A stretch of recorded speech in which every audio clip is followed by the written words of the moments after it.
Assalamualaikum warahmatullahi wabarakatuh. Selamat pagi. Apa khabar semua? Kembali bersama kami di Didik TV pada pagi ini. Aidilfitri keempat, betul, masih lagi dalam mood beraya, tetapi pada hari ini 16 Mei 2021 ingin kita ucapkan selamat Hari Guru kepada semua warga pendidik, dan pastinya kami di Didik TV antara yang terawal untuk meraihkan dan juga memberikan penghargaan kepada semua. Ada tujuan saya berdiri di sini melihat kepada kad-kad ni, dan ada tujuan saya nak masuk ke set menantikan kepada rakan kita nak beraya juga. Assalamualaikum. Sila. Waalaikumsalam. Awal awak duduk, awal awak sampai ya. Sila. Kita nak dalam mood beraya lagi kan? Okey. Dalam 4 Syawal lagi. Baik. Ya, seperti yang Hanif katakan tadi, kita masih lagi dalam mood perayaan di mana hari ini merupakan hari keempat dalam bulan Syawal kita. Tetapi hari ini juga kita bukan sahaja dalam mood perayaan ni. Okey. Kita ada satu hari yang sangat meriah ni, hari yang meraihkan ke semua warga pendidik. Dan itu hari ini kita nak sambut di dalam sampaikan #terima kasih cikgu. Betul. Terima kasih. Pada 16 Mei setiap tahun adalah hari untuk kita meraihkan guru-guru lebih istimewa, macam sambutan berganda lah dengan hari raya ini juga. Tapi ini tahun kedua berturut-turut sambutan yang sangat berbeza kepada guru-guru kita, apatah lagi sekarang dalam Perintah Kawalan Pergerakan, dan juga tadi baru saja kita mendengar bagaimana perutusan khas bersama dengan sambutan Hari Guru berkaitan dengan kepentingan untuk kita meraihkan dan juga menjayakan proses pengajaran dan pembelajaran secara dalam talian ataupun PDPR yang esok akan bermula lagi 2 minggu Miraya akan bersambung, dan pastinya guru-guru ini selain daripada cabaran mengajar, mendidik, mereka juga perlu mencabar berketang-ketung kat rumah tu. Ketang apa tu? Kat rumah pun kena ada ketang-ketung juga, jadi itu juga satu cabaran. Jadi guru anda semua, terima kasih banyak-banyak kerana terus menjadi antara pejuang-pejuang untuk memberikan ilmu kepada anak-anak kita. Betul tu. Yeah. Bila sebut pasal guru ni, semestinya akan ada tetamu istimewa hari ni di studio kan? Ada tetamu. Hari ni kita bawakan tetamu yang istimewa, dan yang lebih istimewanya tetamu sebelum ni kita pernah temu buah beliau, tetapi waktu tu dalam bulan Ramadan. Okey. Kali ini beliau datang lagi sekali. Kalau sebelum ini berkemeja dan bersut, kali ini beliau datang segak berbaju batik bersama dengan kita Yang Berhormat Menteri Kanan Pendidikan Datuk Dr. Aziz Jidin. Assalamualaikum. Assalamualaikum warahmatullahi wabarakatuh. Apa khabar Doktor? Alhamdulillah sihat Hanif. Alhamdulillah sihat. Selamat Hari Raya juga kita ucapkan. Selamat Hari Raya, terima kasih. Dan ini untuk ketahuan semua, ini secara kebetulan saja kita bertemakan biru. Betul tu. Tak ada janji Tak ada janji. Tapi yang penting pastilah. Maksudnya kita sama-sama lah. Doktor, selamat Hari Guru kita ucapkan juga kepada doktor sebagai salah seorang warga pendidik. Mungkin sebagai permulaannya kita mendengarkan di semua platform media berkaitan dengan perutusan khas Yang Berhormat Perdana Menteri untuk Hari Guru ini. Perbezaan 2 tahun sambutan. Sebab saya memang sangat rapat dengan golongan cikgu-cikgu ini. Mereka merasakan perbezaan 2 tahun ini. Bagaimana doktor sendiri melihat kepada sambutan? Sebab ini 50 tahun sambutan Hari Guru di negeri kita kan. Bagaimana itu doktor? Ya, itulah jika kita lihat seperti mana Hanif sebut tadi 2 tahun kebelakangan ini sambutannya berbeza. Kalau dulu sambutannya cukup meriah, tapi kita sedar bahawa keadaan pandemik menyebabkan kita adakan sambutan yang lebih secara lebih sederhana. Namun apa yang penting adalah semangat dan penjiwaan di sebalik sambutan itu. Itu paling penting. Kita tak kata hari ini saja kita menghargai guru. Namun kita ada satu hari di mana kita semua mengingati segala jasa, pengorbanan, sumbangan, budi baik guru di sepanjang hidup kita. Setiap orang antara kita ni pernah melalui pernah dalam konteks perantauan ilmunya, pernah melalui pondok-pondok ilmu ni, sehingga di sekolah rendah, kemudian ke sekolah menengah, kemudian persediaan ke universiti, kemudian ke universiti, habis universiti sambung master, sambung. Perguruan itu adalah satu proses yang berterusan. Dan dalam proses ini jugalah banyak ilmu-ilmu yang diperturunkan. Sebab itu saya kata tadi, walaupun sambutannya pada tahun ini dan pada tahun lepas agak sederhana, tapi semangat itu penting. Penjiwaan di sebalik sambutan itu penting. Kita menghargai segala jasa, pengorbanan, budi baik dan juga ilmu-ilmu yang dicurahkan oleh guru-guru kita. Betul tu. Dan bila sebut pasal Hari Guru ni kan doktor, pasti semua ternanti-nanti apa tema untuk Hari Guru ni. Semua sedia maklum temanya ialah berguru demi ilmu, bina generasi baru kan Hanif kan. Tapi yang uniknya doktor, tema ni dah 2 kali diangkat dan menjadi tema sempena sambutan Hari Guru tahun lepas dan juga pada tahun ini. Jadi mungkin doktor boleh komen kenapa tema ini dijadi sampai 2 kali diangkat menjadi istimewanya tema Apa ni. yang special sangat? Panjang cerita ni. Banyak cerita doktor. Saya cerita panjang pendek kan. Tapi apa kita sedar ada yang kata takkan tak ada tema lain kot. Apalah susah sangat nak cari tema. Apa yang penting dalam konteks tema ini ianya bukan sekadar tema. Berguru demi ilmu, bina generasi baru. Pertama sekali yang ayat pertama itu, berguru demi ilmu. Okey. Kita ambil konsep ilmu itu sendiri. Ya. Kita lihat bagaimana tamadun-tamadun dunia yang hebat, yang berkembang dengan cukup pesat, yang menguasai teknologi-teknologi. Asasnya apa? Asasnya adalah ilmu. Ilmu, ya. Asasnya ilmu. Kemajuan sesebuah negara itu, kemajuan sesebuah generasi itu adalah berasaskan ilmu. Betul. Siapa yang ada ilmu, siapa yang lagi advance ilmunya, lagi tinggi ilmunya, lagi ke depan ilmunya, maka generasi ini atau negara ini atau kelompok ini akan terus ke hadapan. Sebab itu konsep ilmu itu penting. Dan kemudian kita lihat berguru. Semua antara kita berguru. Tapi berguru ni dia ada banyak sebab. Betul. Ada pergi sekolah ni sebab mak suruh. Ya. Ada berguru ni sebab nak menduduki peperiksaan, nak dapat cemerlang. Ya. Ada berguru ni sebab tengok kawan berguru, dia pun nak pergi juga. Ada berguru ni sebab dia nak dapat satu ilmu baru. Jadi tujuan berguru itu banyak. Tak salah, ya, setiap orang itu ada tujuan masing-masing. Cuma apabila kita bercakap berguru demi ilmu itu merupakan satu konsep di mana penjiwaan ilmu itu lebih mendalam. Sebab itu apabila kita cakap berguru demi ilmu, ianya melekat di hati. Ilmu yang kita pegang itu melekat di hati. Ya. Dan apabila ilmu itu cukup dekat di hati kita, langkah seterusnya adalah untuk kita terus menggali, mencari ilmu-ilmu baru. Dia jadi lagi seronok. Betul. Tahu buat macam ni dan terus cari lagi. Terus cari lagi. Sebab tu orang kata, lagi banyak kita cari ilmu ni, lagi banyak kita rasa kita tak tahu. Betul. Kalau kita rasa somehow kita tahu semua tu, itu ada something wrong tu. Sebab ilmu ada atas dunia ni setitik air di laut sahaja. Betul. Jadi sebab itu apabila kita bercakap kembali kepada tema tadi, kita bercakap tentang berguru demi ilmu, anak-anak kita ini yang ke sekolah, yang belajar dengan gurunya demi kerana ingin mendapatkan ilmu, kita yakin insya-Allah ilmu itu akan berkekalan dan anak ini akan sentiasa berminat. Dia sentiasa nak tahu. Inquisitive mind dia kat situ. Dia selalu nak kaji. Cikgu, kenapa macam ni cikgu? Kenapa bukan macam ni cikgu? Kenapa macam gini cikgu? Jadi sebab itu kita lihat dalam konteks ini, apabila kita cakap berguru demi ilmu ini, dia ada 3 konteks berbeza. Pertama dalam kalangan murid. Murid ini belajar kerana ilmu, kerana nak tahu supaya dengan ilmu ini mereka boleh bersaing di peringkat dunia. Campaklah kat mana pun atas dunia ini boleh. Yang kedua dalam konteks berguru demi ilmu ini dalam konteks guru. Anak murid ini dia belajar ni sebab ilmu, dia nak tahu lebih mendalam. Maka guru ini juga perlu meneruskan penerokan ilmu ini secara lebih mendalam. Setuju. Sebab murid ni nak tahu banyak ni. Betul. Macam mana cikgu nak jawab ni? Cikgu pun nak kena meneroka ilmu dengan jauh lebih mendalam. Dan pada masa yang sama, masyarakat juga perlu meneroka bidang ilmu yang baru.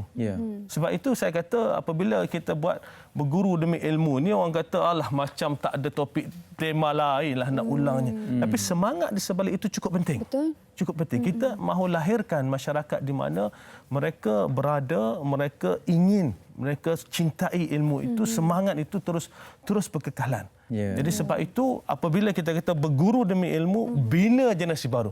Bila kita ada satu masyarakat di kalangan murid yang mencari ilmu dengan ikhlas kerana cintakan ilmu itu, dan guru yang terus menimba ilmu bagi memastikan apa yang dia ajar pada murid itu merupakan sesuatu yang terkini, mengambil kira relevan, mengambil kira keadaan semasa, dan juga masyarakat itu sendiri secara keseluruhannya, masyarakat yang cintakan ilmu. Maknanya kalau timbul satu isu ni, dia tengok, dia fahamkan dulu. Dia fahamkan dulu, faham apa backgroundnya, apa asasnya, apa latarnya sebelum mereka terus menerokai bidang ilmu tersebut. Sekiranya ini kita dapat lakukan, maka kita akan dapat lahirkan generasi baru yang jauh lebih hebat. Saya sangat tertarik sebab doktor mengimbau kenangan saya satu ketika dahulu. Sebelum nak mengajar ni, persediaan seorang tenaga pengajar tu sangat penting. Sebab perkara pertama yang kita fikir tu, kalau murid tanya soalan, kita tak dapat jawab, itu satu cabaran yang tak boleh terima. Okay, doktor, saya sangat tarik juga dengan tema ni. Mungkin selain itu, saya suka juga dengan hashtag terima kasih cikgu. Mungkin ramai yang dah sedar dan tak tahu juga yang doktor juga merupakan bekas tenaga pengajar. Okay, sebab kita akan bawakan ramai cikgu-cikgu contoh nanti di sini. Bekas-bekas anak murid juga akan kita bawakan dalam program sampaikan terima kasih ni. Tapi cikgu, doktor, satu soalan. Sukar tak menjadi tenaga pengajar ni? Wah. Itu satu soalan yang cukup sukar untuk jawab. Sebab dia bergantung kepada tenaga pengajar pada peringkat mana. Ya. Setiap peringkat itu ada cabaran masing-masing. Menjadi tenaga pengajar di prasekolah sebagai contoh, cabarannya berbeza. Masa saya jadi tenaga pengajar di universiti, ya, nak didik anak-anak ini di prasekolah, kemudian menjadi tenaga pengajar di sekolah rendah ni darjah 1, 2, 3. Ini berbeza dengan mengajar tingkatan 5. Ya. Jadi sebab itu saya kata setiap peringkat pendidikan itu ada cabaran masing-masing. Dan bagi saya seperti mana Hanif sebut, ya, kita ke kelas itu bila nak mengajar ini, ilmu tu tak nak kata penuh, tak adalah kata penuh. Orang kata ilmu penuh di dada, tak adalah penuh. Tapi ilmu tu ada. Jadi apabila murid-murid ini bertanya, kita boleh jelaskan. Sebab itu dalam keadaan sekarang ni, anak-anak kita ni dah terkedepan. Dia banyak sumber-sumber yang boleh digunakan di luar sana, boleh dirujuk. Kalau dulu lain, dulu kita tengok buku, ada buku satu, buku tu jelah kita baca. Jadi soalannya daripada buku sini jelah. Kalau tidak pun tengok TV, berita dalam TV boleh tanya soalan. Tapi sekarang ini dunia cukup terbuka. Maklumat di mana saja. Jadi murid-murid ini boleh datang dengan pelbagai maklumat. Ya. Khususnya apabila saya mengajar dalam konteks keadaan semasa, dalam konteks dunia perniagaan, dalam konteks perakaunan. Jadi pelbagai isu antarabangsa, murid kata dalam ni berlaku di negara ini sekian. Bagaimana kita nak mengatasinya sebagai contoh. Jadi sebab itu kita kata persediaan guru-guru itu cukup hebat, cukup kuat. Dan ini seperti mana saya sebut, dia berguru demi ilmu tadi. Maknanya dah tahu murid ni akan bersedia dengan cintakan ilmu, nak tanya macam-macam, nak dapat pengetahuan dalam pelbagai konteks, maka guru-guru juga perlu turut bersedia. Ya, betul-betul. Dan bila dengar doktor kata tentang berguru demi ilmu tu sendiri, bila doktor sebut berulang kali betapa pentingnya, kerana dengan ilmu tu sahaja hidup kita akan dipandu, kan doktor? Dan bila doktor sendiri cakap yang cikgu ni pun kena bersedia sebelum nak masuk kelas ni. Sebab maklumlah, terutama sekali murid-murid sekarang ni kan, terlalu advance ke depan. Soalannya terlalu kebat. Jadi bila dah begitu, mungkin apa orang kata pendekatan KPM, terutamanya kan Kementerian Pendidikan Malaysia kepada para guru juga untuk menjadikan kemenjadian murid ni sampai. Itu merupakan antara komponen utama yang kita berikan perhatian. Bagaimana kita nak tanamkan semangat berguru dengan ilmu ini. Transformasi pendidikan telah dilaksanakan untuk satu tempoh yang panjang. Banyak perkara-perkara yang kita telah laksanakan. Namun dalam tempoh tersebut masih ada ruang-ruang kepada murid, kepada guru dan juga kepada ibu bapa dan seluruh masyarakat. Bagaimanakah kita dapat terapkan, kita dapat pastikan bahawa budaya keilmuan ini dapat ditanam, dapat diterapkan, dapat dijiwai oleh seluruh masyarakat. Jadi sebab itu dalam konteks kementerian kita melihat pada perkara-perkara ini. Kita segmentize, kita bahagikan pada segmen. Segmen muridnya bagaimana, gurunya persediaan mereka bagaimana, ibu bapa persediaannya bagaimana. Saya bagi contoh dalam konteks untuk kita membuka ruang untuk anak-anak kita ni datang ke sekolah ni sebab nak belajar, sebab nak faham ilmu. Ya. Sebab apa yang penting seperti mana saya sebut tadi, ilmu ini kalau kita ada, bila nak pakai, kita boleh pakai at any time. Betul. Bila-bila masa saja. Kadang-kadang mungkin antara kita memandang rendah. Tapi saya ni anak rantau sebagai contoh. Duduk merantau lama. Oh, maksudnya raya di sini pun perantauan lah. Ini perantauan lagi. Saya merantau lama. Saya masih ingat waktu kecil bagaimana ayah saya kecil ni, ayah saya gunting rambut sampai saya masuk maktab tentera. Daripada kecil sampailah saya tingkatan 4, ayah saya gunting rambut. Saya boleh belajar cara menggunting rambut. Jadi sampai saya bila merantau ke Australia ni, sana gunting rambut mahal. Sana gunting rambut mahal. Jadi kawan-kawan saya lah tolong gunting juga. Bukan bisnes pula. Sekali bila kahwin tak ada ni, just tolong-tolong. Bila berkahwin, saya ajarkan kepada isteri saya menggunting rambut. At the end of the day, ilmu ini dia boleh pakai kat mana-mana. Ini sebagai contoh ringkas. Seperti mana juga orang belajar seni mempertahankan diri. Dia belajar ni masa dia kecil, belajar sikit-sikit. Tapi ke mana saja dia pergi dalam dunia ni, jika ada keperluan dia boleh pakai. Sebab itu kecintaan pada ilmu itu penting. Sebab itu dalam konteks sekarang ini di sekolah sebagai contoh, perkara yang seperti mana saya sebut transformasi pendidikan, pelbagai perkara yang dilaksanakan. Namun yang terkini adalah apabila kita mansuhkan UPSR. Ini merupakan satu lonjakan baru dalam sistem pendidikan negara. Dan orang kata menteri ini naik tiba-tiba masukkan UPSR. Tidak. Proses berbincang nak masuk UPSR ni bermula daripada tahun 2010. 2010 lagi bincang dundang nak masuk tak masuk tak masuk. Dundang-dundang sekali. Dundang berbincang ni, panjang lebar berbincang. Tapi akhir sekali apabila kita lihat, kita detailkan satu persatu apakah keadaannya, apakah puncanya, dan alhamdulillah kita lihat tahun lepas apabila kita tiadakan UPSR, kita tahu yang mana tak ada UPSR ni, dia nak UPSR ni kebanyakannya dia nak ke sekolah asrama. Sebab itu kita buat peperiksaan khusus untuk ke sekolah asrama. Jadi itu boleh telah turunkan sedikit sebanyak tekanan. 1/4 saja daripada murid tahun 6 tahun lepas nak pergi asrama daripada yang menduduki peperiksaan. Jadi itu merupakan permulaan satu lonjakan baru untuk menjadikan sekolah rendah ini satu tempat yang menyeronokkan. Datang sekolah dulu tak ada dah nak fikir. Perlu fikir satu tempat yang menyeronokkan. Dalam konteks ini pertamanya persediaan untuk murid. Murid ni apa yang kita ingin lihat supaya murid datang ni, dia datang sebab dia nak belajar. Sebab dia nak tahu daripada guru dia nak jumpa kawan-kawan dia. Bagaimana pula persediaan untuk guru? Kata ini antara ini contoh sekolah rendah saja. Bagaimana persediaan untuk guru? Bila dulu kita kata kita dah terbiasa dengan peperiksaan. Sekarang ni tak ada peperiksaan ni. Jadi guru pun sedar bahawa ruang mereka adalah lebih terbuka. Mereka boleh gunakan kreativiti sebaiknya. Mereka boleh gunakan pelbagai kaedah bagi memastikan penerokaan di sekolah itu lebih menyeronokkan. Jadi itu antara perkara-perkara yang kita beri ruang kepada guru supaya mereka ada masa yang mencukupi. Dalam sudut itu juga latihan-latihan akan terus diberikan pada guru-guru. Dan kemudian ibu bapa. Bagaimana pula nak wujudkan budaya kemenjadian murid seperti mana Mira sebut macam mana nak bercerita ni. Sebab itu dalam konteks itu saya pernah sebut sebelum ini, dalam kita bincang sebelum ini pun kita kata dalam konteks pentaksiran bilik darjah sebagai contoh. Ada tahap penguasaan 1 sampai tahap penguasaan 6. Jadi seperti mana saya sebut sebelum ni, kalau kadang-kadang dapat 3 ni ibu bapa rasa kecewa. Sedangkan guru memberi tahap penguasaan itu berdasarkan pemerhatian mereka pada murid-murid dan tujuannya apa? Tujuannya boleh dilakukan intervensi, boleh diberikan bantuan supaya bila murid ni keluar daripada sekolah rendah mereka telah mencapai tahap penguasaan yang diperlukan. Sebab itu satu contoh dalam konteks berguru demi ilmu ini dalam konteks di sekolah rendah. Bagaimana kita wujudkan suasana tersebut. Betul. Doktor, sebab hari ini macam hari Ahad.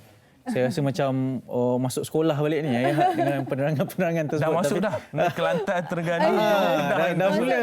Okey, jadi tak heranlah. Doktor, okey, ini sambutan Hari Guru. Hari ini kita nak sampaikan bagaimana penghargaan kita kepada guru. Terima kasih cikgu itu. Banyak sekali yang kita bawakan. Selepas ini kita akan bersama dengan doktor sekali lagi. Tapi sebelum tu kita ada bawakan kad-kad juga. Ini kad yang istimewa, memang dikirim khas oleh anak-anak murid kepada cikgu-cikgunya sebagai tanda simbolik. Saya ingat lagi dulu memang suka bagi kad kat cikgu. Tapi saya pilih-pilih lah. Buat sendiri ke tak? Beli je mana yang ada. Pilih-pilih cikgu. Pilih-pilih nak bagi yang mana. Dulu kanak-kanak. Mungkin doktor boleh mulakan, kita nak bacakan penghargaan ini. Doktor boleh pilih. Silakan. Ini Selamat Hari Guru. Terima kasih cikgu. #Sekolah Mawar. Cantiknya. Ini dia minta mak bapak dia tolong. Ini sekolah mana agak-agak ni? Sekolah Dari mana? Terengganu tu. Sekolah Kebangsaan Pusat Cabang 3, Kuala Terengganu. Orang Terengganu kita. Terengganu kita. Terima kasih. Itu muridnya Pada- doktor kat belakang kecil. Yang comel bawah. tu. Oh, ini ikhlas daripada Baheja Nafisa binti Muhammad Nizam. Terima kasih Baheja. Tahun 4 Abu Bakar As-Siddiq. Ini terima kasih. Inilah bagaimana anak-anak kita ekspresi diri mereka. Ada bunga Untuk meluahkan rasa terima kasih pada guru-guru mereka. Ini banyak ni. Okey, tak apa, kita baca satu dulu. Satu dulu, okey. Nanti kita tengok. Saya terpandang dah tu yang daripada Ni. sarang telur tu. Tapi nanti dulu kan kita tengok nanti macam mana. Dia ada bunga love macam Kak Ramlah Ram. Betul. Kunci cintaku hatimu. Macam itulah lebih kurang. Okey, tak apa, kita berteriak seketika. Ya. Selepas ini akan ada lagi perkongsian di program istimewa Sampaikan. #Terima kasih cikgu.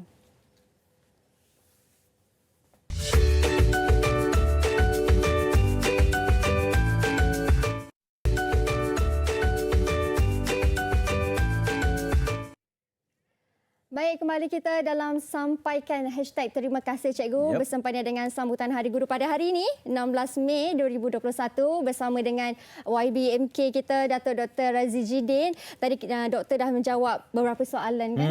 Dan untuk kali ini nak tanya lagi. Tanya lagi doktor. Tapi sebelum tanya kita minta kad dululah. Kad dulu Okey. Awak ada usha-usha tadi saya tengok. Kad yang berbentuk hati tu. Kunci cintaku. Ini. Boleh doktor? kita doktor. Kita mulakan terlebih dahulu. Tengok. Bukan apa, kita nak hargai karya-karya anak Ini murid kita. bagaimana kreatifnya anak-anak kita.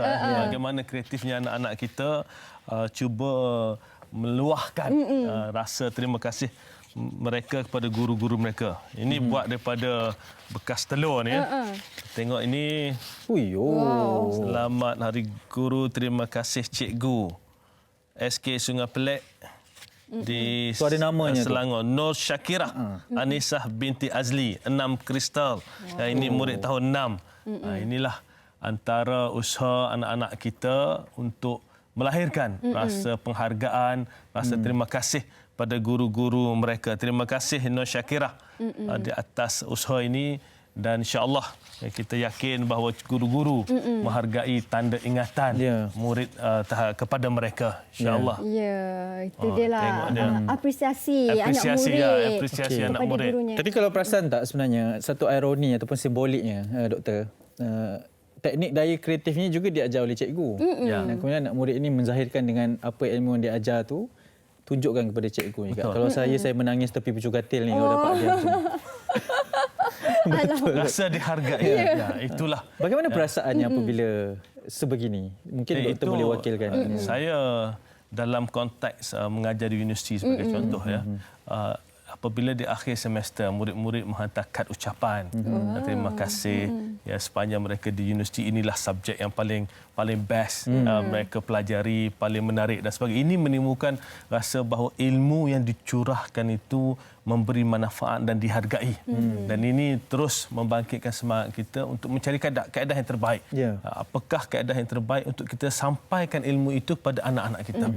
Dan seperti mana kita tahu, setiap ilmu itu jika kita tinggalkan dan digunakan oleh generasi yang menerimanya, insya-Allah kita akan ada barakahnya untuk kita di kemudian hari. Sebab itu saya rasa cikgu-cikgu ni bila dapat daripada murid-murid ni rasa terharu, rasa mereka dihargai, dan seperti mana saya sebut tadi, ini dapat menimbulkan rasa bahawa apa yang aku lakukan ini adalah bukan untuk diri sendiri tetapi untuk generasi yang akan datang, insya-Allah. Betul.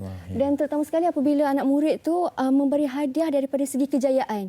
Pasti itu juga cikgu pun akan rasa macam begitu sampailah dekat jiwa cikgu tu kan. Ilmu tu betul-betul anak murid tu dapat. Dia paling rasa menusuk di jiwa bila anak-anak murid yang telah berjaya ini dalam hidup mereka menghubungi guru-guru di Hari Guru ni. Saya ingat tak cikgu, 30 tahun dulu cikgu pernah mengajar saya. Saya ingat tengok you keluar TV. Dia bercerita ni. Itu merupakan satu nostalgia. Bagaimana guru-guru merasakan bahawa aku antara penyumbang kepada kejayaan anak-anak ini. Kita boleh ingat bahawa dalam konteks pendidikan formal, pendidikan formal yang paling panjang dalam hidup seseorang itu berlaku di sekolah. Daripada darjah 1 sampai darjah 6 dah 6 tahun. Kemudian tingkatan 1 sampai tingkatan 5 di sekolah menengah lagi 5 tahun. 11 itu pendidikan formal paling panjang dalam konteks kehidupan seseorang itu. 11 tahun mereka menuntut di sekolah. Kemudian mereka menyambung ke peringkat yang lebih tinggi dan sebagainya. Sebab itu guru ni dia banyak sumbangan ni di sepanjang perjalanan itu. Dan seperti mana saya sebut tadi, itu dalam konteks pendidikan di sekolah. Yang guru-guru kat luar sana, di luar dalam konteks sekolah, ibu bapa kita adalah guru kita. Jiran tetangga kita banyak ilmu yang kita boleh pelajari. Guru agama kita, guru yang mengajar kita macam-macam. Ini merupakan satu ekspresi anak-anak murid bahawa di sepanjang perjalanan hidup ini banyak persinggahan-persinggahan ilmu yang telah mereka lalui. Betul. Doktor, mungkin kita boleh mengambil kesempatan ini juga sebab sebelum kita bersama dengan sesi aspirasi daripada Kementerian Pendidikan sendiri, kalau doktor diberikan soalan ni sajalah nak kacau-kacau sikit. Mungkin doktor boleh ingat nama cikgu yang sangat memberi inspirasi kepada doktor sendiri sehingga sekarang. Okey. Saya ramai cikgu-cikgu di sepanjang ni kan. Cikgu kalau tertinggal saya mohon maaf Ramai cikgu guru di sana daripada sekolah menengah ke sekolah rendah. Di sekolah menengah ini saya masih ingat di Maktab Tentera sebagai contoh, antara cikgu selalu saya argue dalam kelas ni cikgu sejarah. Cikgu sejarah. Cikgu sejarah. Kenapa argue tu? Cikgu sejarah. Sebab saya minat sejarah. Okey. Sebab tu saya kata tadi, berguru demi ilmu. Bila minat sejarah, kita baca surat khabar. Dalam surat khabar cakap macam gini. Kemudian dalam kelas cikgu cakap macam gini. Kemudian kita kata macam mana? Cikgu, ini berlaku semalam macam gini. Cikgu kata macam ni. Ini Cikgu Ahmad Saleh. Di Maktab Tentera Diraja yang antara cikgu yang saya banyak sparring jugalah sampai dia give up juga kadang-kadang.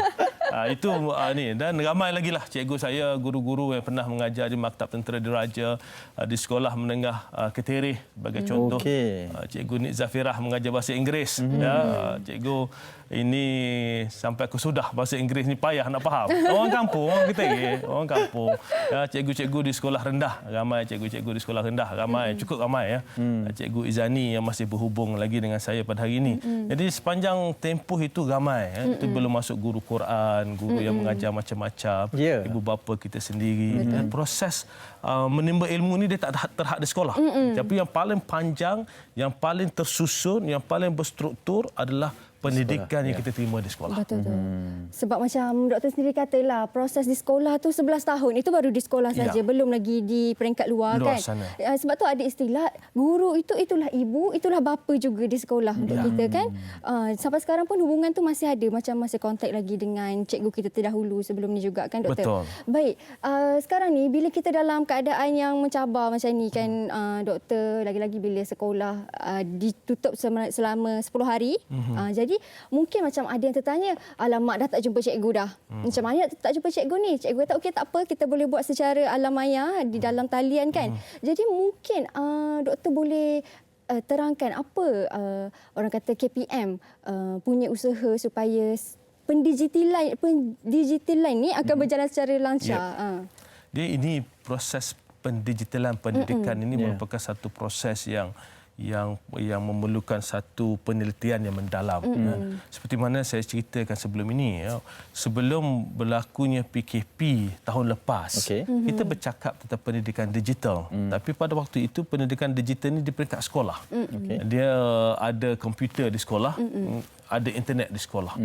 Itu saja secara umumnya. Kita tak bercakap pendidikan digital ini tentang pendidikan home based learning di rumah, online learning di rumah. Sebab itu apabila berlaku PKP kita lihat begitu keadaannya. Maknanya ramai murid yang tidak mempunyai peranti, ramai murid yang tidak mendapat akses kepada internet. Dan ini adalah perkara struktur yang akan mengambil masa untuk kita selesaikan. Namun pada masa yang sama kita sedar bahawa guru-guru kita ni kreatif. Guru-guru kita ni tahu bagaimanakah keadaan yang terbaik atau kaedah yang terbaik untuk murid-murid mereka.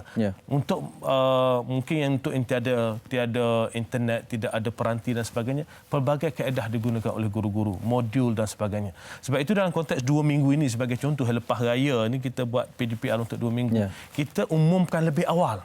Sebab kita ingin memberi ruang kepada guru untuk memilih apa kaedah yang paling baik dalam konteks 2 minggu ini. Namun dalam konteks digitalan pendidikan secara keseluruhannya, inilah antara perkara yang sedang diperincikan oleh KPM dalam konteks dasar pendidikan digital. Suka atau tidak, kita tak boleh lari daripada turut bersama dalam pembangunan dunia dalam konteks pendidikan digital. Sebab itu apabila kita bercakap tentang pendidikan digital ini, kita ingin lahirkan murid yang fasih digital. Dan kita ingin melihat bahawa guru-guru boleh menggunakan inovasi dan kreativiti mereka dalam konteks sumber-sumber digital yang ada ini, kaedah-kaedah digital yang ada ini dalam penyampaian pendidikan mereka. Sebab itu dalam konteks pendidikan digital ini dasarnya memerlukan satu kerangkuman yang cukup luas. Bukan sahaja dari segi infrastruktur di sekolah, tapi juga infrastruktur. Begitu juga dengan kompetensi guru. Bagaimana nak sediakan guru-guru untuk membolehkan mereka turut sama dalam pendidikan digital ini. Persediaan untuk guru-guru, latihan untuk guru-guru. Dan bagaimana dengan anak-anak kita. Jadi ini merupakan perkara yang kita perincikan satu persatu. Di peringkat kementerian kita lihat satu persatu. Namun guru-guru kita ini cukup hebat. Apabila mula-mula sekali dilaksanakan PKP pada tahun lepas, ramai yang masih belum terdedah pada waktu itu tentang pendidikan digital. Tapi ramai yang belajar macam mana nak buat video, macam mana nak set kelas dalam Google Meet dan sebagainya. Macam-macam mereka laksanakan. Dan alhamdulillah kita boleh lihat bahawa guru-guru dah start mempelajari kaedah pendidikan digital ini di samping pelatihan yang diberikan oleh kementerian, guru-guru juga mengambil inisiatif sendiri supaya mereka tidak ketinggalan dalam pendidikan digital ini. Sebab itu saya kata dalam konteks tadi, berguru demi ilmu. Guru pun berguru juga demi untuk mendapatkan ilmu bagi membolehkan mereka melakukan atau menyampaikan kaedah yang terbaik pada anak-anak murid mereka. Doktor, ini bukan kali pertama. Saya tertarik dengan apa doktor katakan sejak PKP 1 lagi. Sekarang dah PKP kali ketiga yang berkatakan ini. Apa yang sebenarnya pihak kementerian ataupun cikgu-cikgu sendiri belajar daripada pengalaman yang pertama untuk dibawa ke yang ketiga? Itu merupakan satu soalan yang cukup baik ya, dalam konteks dah tiga dah berlaku daripada bulan Mac tahun lepas.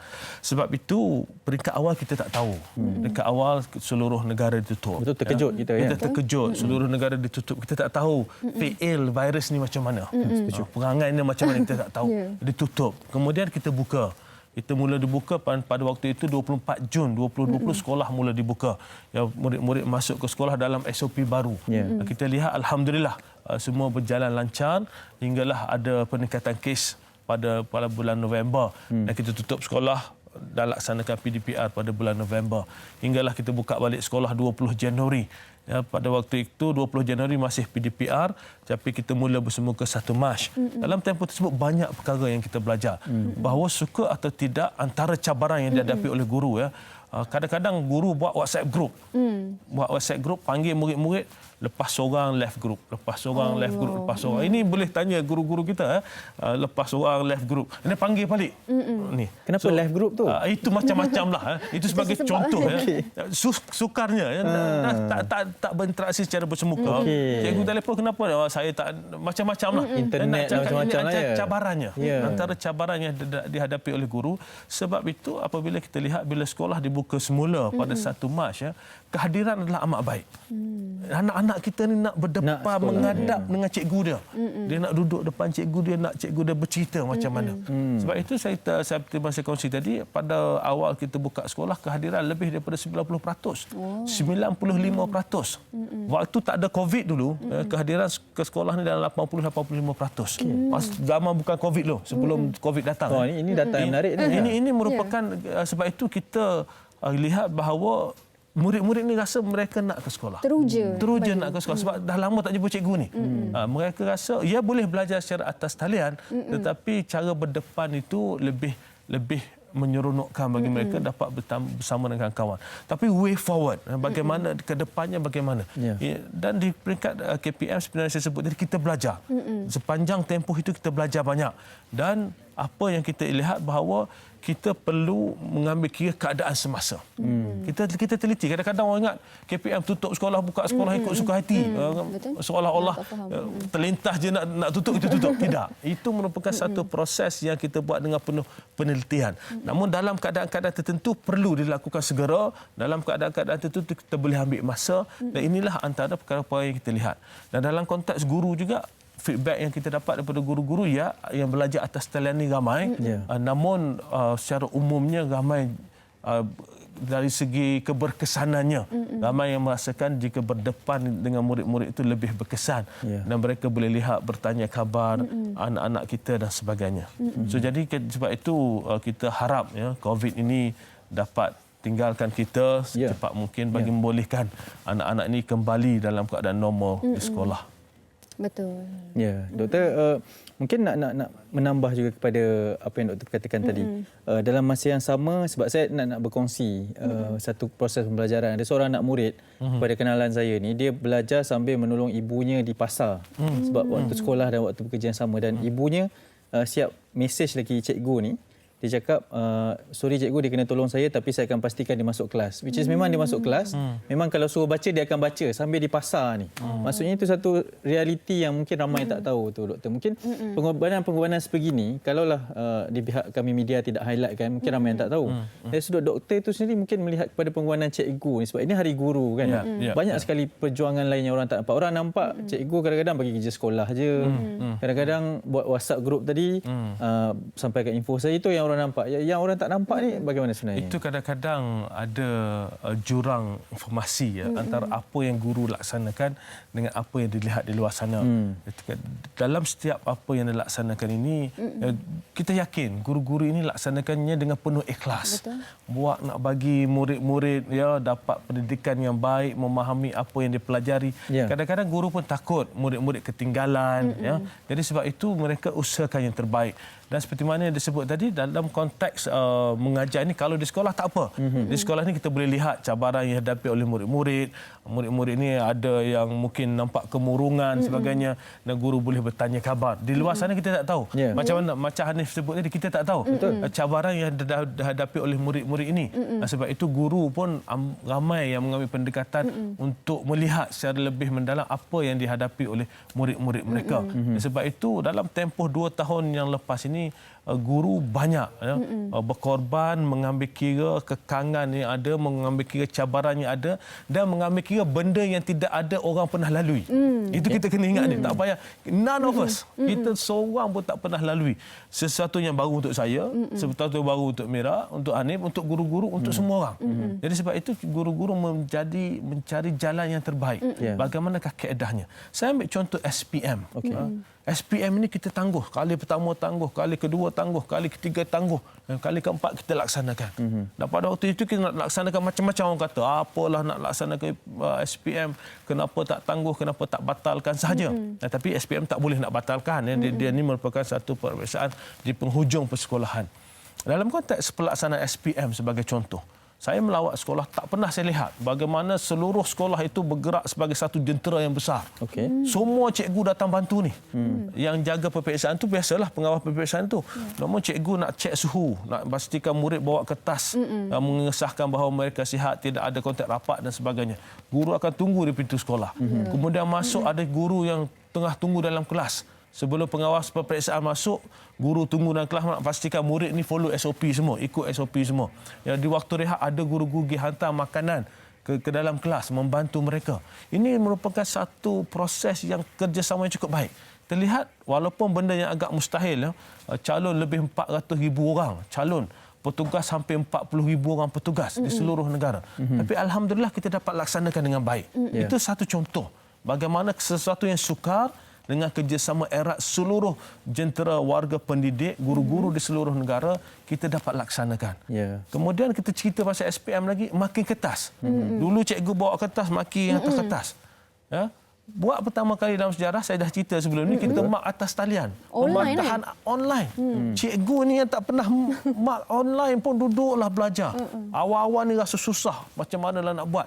Tapi lama-lama dah selesai beberapa kertas itu, barulah rasa ini merupakan sesuatu yang baru, sesuatu yang cukup baik, sesuatu yang lebih mudah. Jadi kita lihat dalam keadaan sekarang ni, guru banyak mengambil ruang ini untuk menambah baik kebolehan mereka dalam konteks pendigitalan tadi.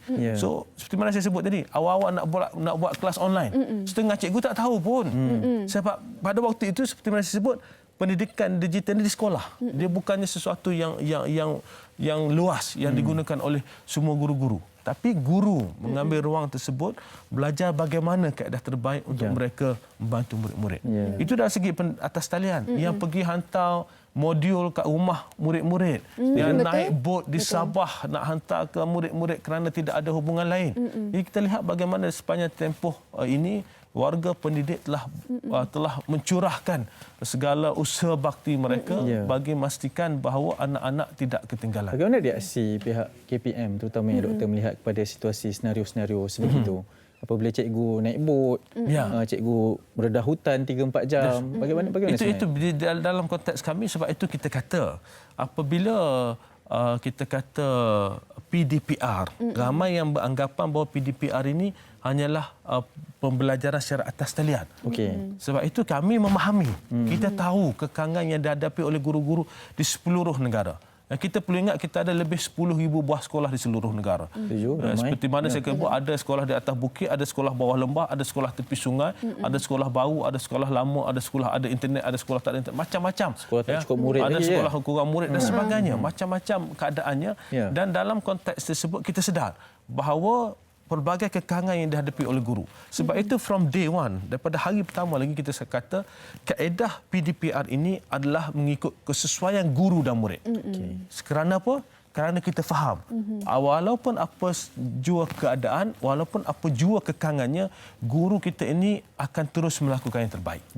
Sebab itu kita sedar, kita kata mengikut kesesuaian guru dan murid. Jadi ada kawasan yang tak sesuai guna secara atas talian sebagai contoh, guru akan buat pendekatan lain kerana guru lebih memahami murid-murid mereka. Betul-betul. So tak betul lah apa yang netizen memperkatakan, alah seronoklah cikgu sekolah tak buka, duduk saja mengajar di rumah senang. Tidak sebenarnya. Ini Salah fahaman lah. Salah faham lah. Guru-guru ramai yang terasa hati apabila disebut sedemikian.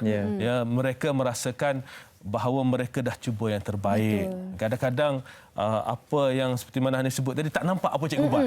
Dia nak prepare, dia nak buat persediaan awal, tak nampak. Betul. Nak menghubungi murid supaya pastikan ada guru yang buat kelas secara atas talian, seorang je murid masuk, dua orang murid masuk. Betul. Tapi mereka masih melaksanakannya. Jadi yang kata cikgu tak buat apa, sekolah duduk relax saja, ini secara umumnya kita yakin bahawa guru-guru kita amat committed untuk melaksanakan yang terbaik. Kes-kes terpencil itu kalau ada, itu kita boleh tambah baik di mana ruang-ruangnya ada untuk pastikan secara keseluruhannya sistem kita bergerak bersama. Namun secara umumnya dalam tempoh yang bukan suka saya untuk kita saja, suka untuk semua orang. Termasuklah untuk guru-guru ini, mereka telah berikhtiar untuk mencari kaedah dan pendekatan yang terbaik. Nak set up tempat tu lagi kan, nak mengajar ni kan. Puan-puan kena ada ring light tu. Ring light tu, lighting. Itu yang ini nak belajar lagi duduk depan tu awal-awal kekok lagi, tak pernah malu segan-segan nak ni. Mana mahu nak pandang kamera. Satu pandang skrin lagi kan. Ramai cikgu pandang skrin, dia tak pandang kamera. Dia lupa kena pandang kamera. Ada yang kena prepare modul, dah tak boleh nak buat online, nak kena prepare, nak kena hantar satu persatu kat murid, hantar di sekolah, ibu bapa datang ambil, macam-macam kaedah digunakan. Betul. Dan bila tengok pada senario ni kan doktor, sebelum ni kan kita fokus kepada emosi dan juga motivasi para pelajar, murid-murid. Bagaimana pula untuk motivasi para guru ni dalam menepani cabaran ni? Mungkin ada apa-apa langkah yang KPM lakukan untuk meningkatkan kembali motivasi para pendidik ni? Sebab itu dalam konteks kita ni, kita tahu bahawa apabila sekolah ditutup, ianya cabaran bukan sahaja untuk murid tapi untuk guru. Untuk guru juga, ya. Ini merupakan satu kekangan, satu cabaran yang dihadapi oleh guru-guru. Kerana apa? Kerana mereka sendiri susah untuk melihat bagaimana penglibatan murid-murid mereka secara umumnya. Ya, ada yang masuk, ada yang tak masuk, yang kelas atas talian dan sebagainya. Kalau diberikan modul, ada yang terima, ada yang hantar balik, ada yang tak hantar.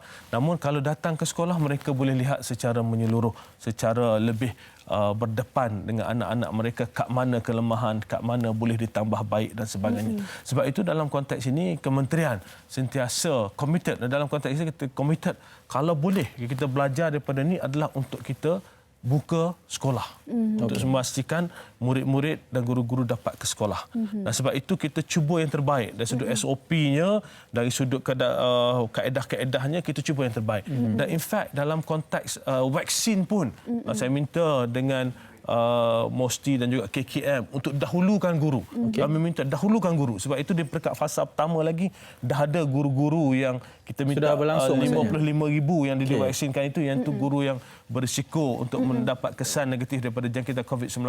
Kita dah minta fasa kedua pun guru-guru akan diberi keutamaan dalam konteks vaksin. Sebab itu kita kata kita mencuba yang terbaik supaya kita dapat membawa guru-guru dan murid-murid ini bersama ke sekolah dalam keadaan yang selamat. Itu merupakan satu pendekatan yang kita lihat.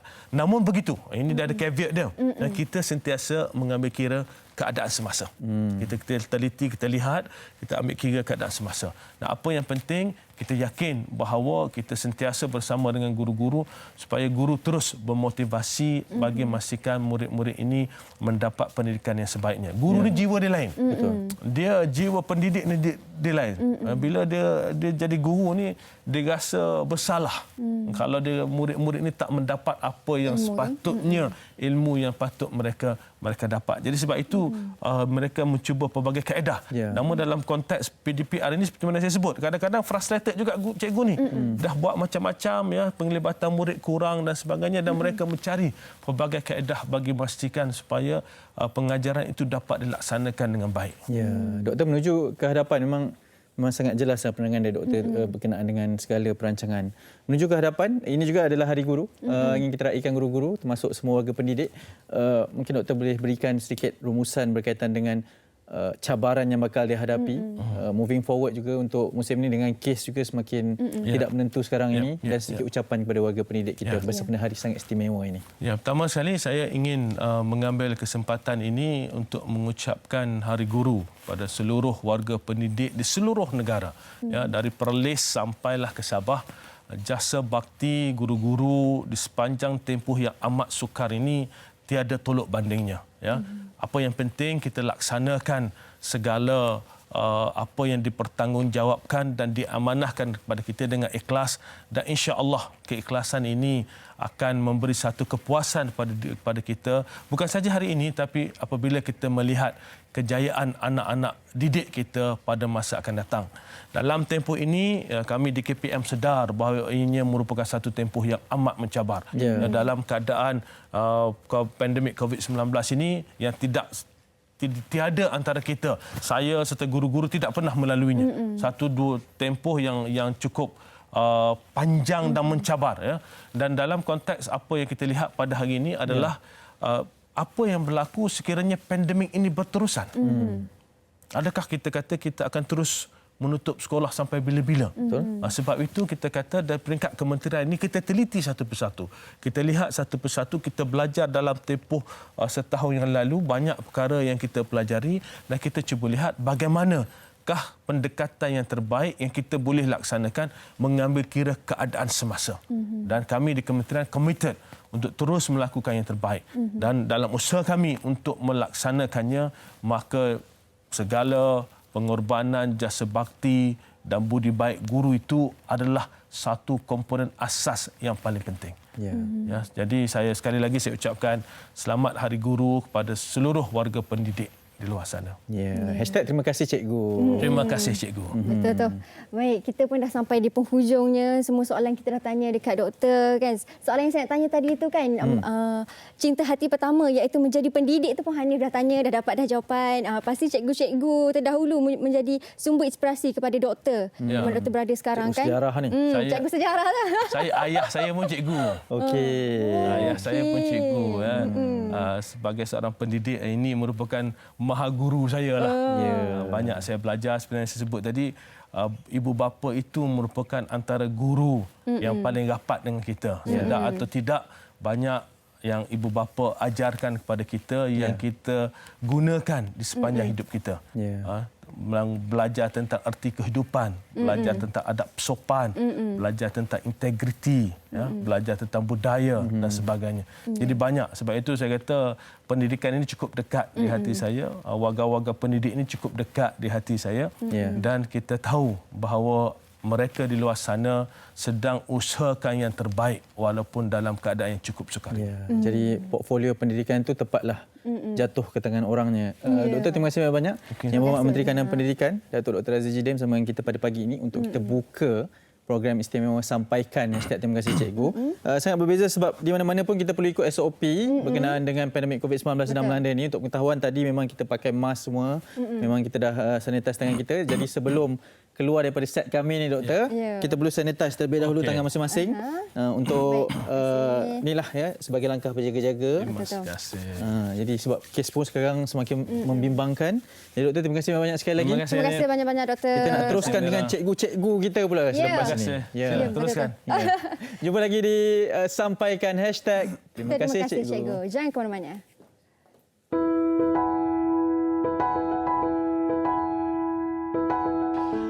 Assalamualaikum. Saya nak ambil kesempatan nak ucapkan terima kasih kepada guru-guru yang berada di satu Malaysia.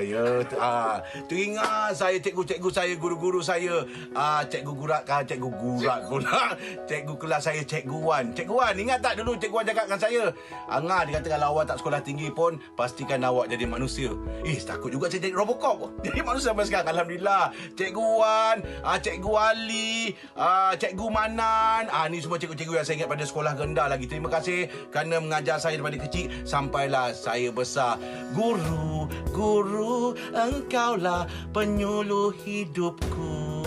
Thank you, cikgu. Okay, Assalamualaikum. Okey, bila cerita pasal guru ni, saya boleh katakan guru ni adalah pembuka jendela dunia lah. Sebab dengan guru juga kita dapat mengenali dunia, kita dapat menikmati segala apa yang ada di dunia ni sebab mereka mengajar dengan penuh tulus ikhlas kan. So, saya rasa guru ni adalah orang yang paling hebat. Sebab apa? Orang-orang yang hebat adalah terhasil daripada guru yang hebat. Okey, saya ucapkan terima kasih kepada guru di seluruh Malaysia, terutama guru daripada Sekolah Tengku Ampan Jemaah dan juga guru daripada Sekolah Kebangsaan Kampung Raja Uda, sekolah menengah, sekolah rendah saya. Semua dan juga amnya semua guru di seluruh Malaysia. Baik, terima kasih cikgu.